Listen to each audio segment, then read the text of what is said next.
कहते आत्म प्राण उद्धार ही, ऐसा धर्म नहीं और जीव का उद्धार करा दे इससे बड़ा कोई पुण्य नहीं है।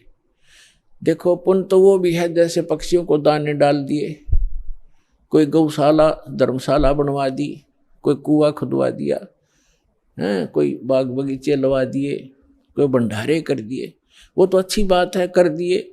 और जैसे आज तो आपने पक्षियों को दाने डाल दिए और वो पक्षी अगले जन्म में बन गया सूअर, फिर क्या डालेंगे? आज तो हमने उस पशु के लिए गौशाला बनवा दी, गऊ है, और अगले जन्म में वो सूअर बन गई, सूअरी बन गई, फिर क्या क्या सेवा करेंगे इसकी?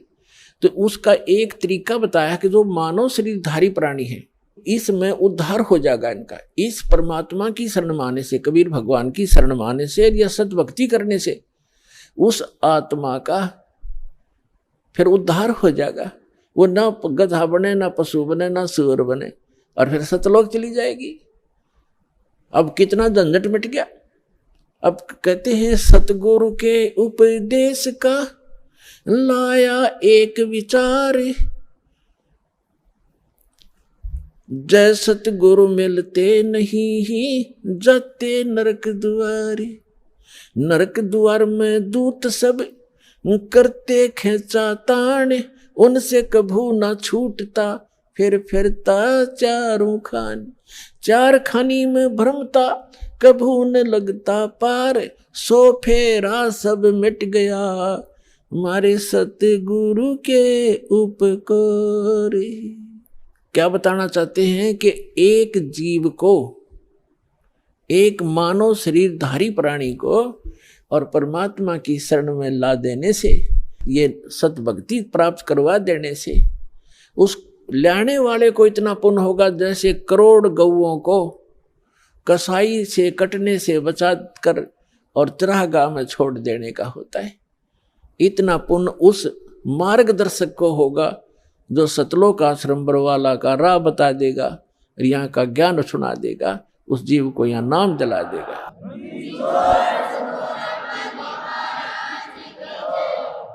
तो फिर उसके बाद कहते हैं उस भक्त का सारा बाईपास निकल गया, सतगुरु मिल गए, सतगुरु की उपदेश का लाया एक विचार, और जय सतगुरु मिलते नहीं हम जाते नरक द्वार। नरक द्वार में दूत सब फिर करते खेचा ताण, उनसे कभू ना छूटता फिर फिरता चारों खान। चार खानी में भ्रमता और कभू न लगता पार, और सो फेरा सब मिट गया मेरे सतगुरु के उपकार। ओए अब ना वो पशु बने, ना पक्षी बने, और ना कोई और नरक में जावे, तो कितना बाईपास निकाल दिया परमात्मा की कृपा से, उस सच्चे नाम से वो कितना बाईपास निकल गया। तो इस प्रकार कहते हैं आत्म प्राण उद्धार ही, ऐसा धर्म नहीं और इससे बड़ा कोई पुण्य नहीं प्राणी को। पुण्य तो और भी है, लेकिन अगर आप परोपकार करना चाहते हैं, आपके दिल में दया है प्राणियों के प्रति, तो मानव शरीरधारी प्राणी को मनुष्य जीवन प्राप्त करवा दे। बुरा वो भी नहीं है, जैसे एक पक्षी है, अपने घर पर दाने डाल दो, कुत्ता आता है रोटी डाल दो, अपने ही घर पर डालो, कहीं विशेष स्थानों पर मत भटको, ये व्यर्थ है। और अतिथि आता उसको भोजन करवा दो, कोई भी मांगने वाला आता उसको पैसा मत दो।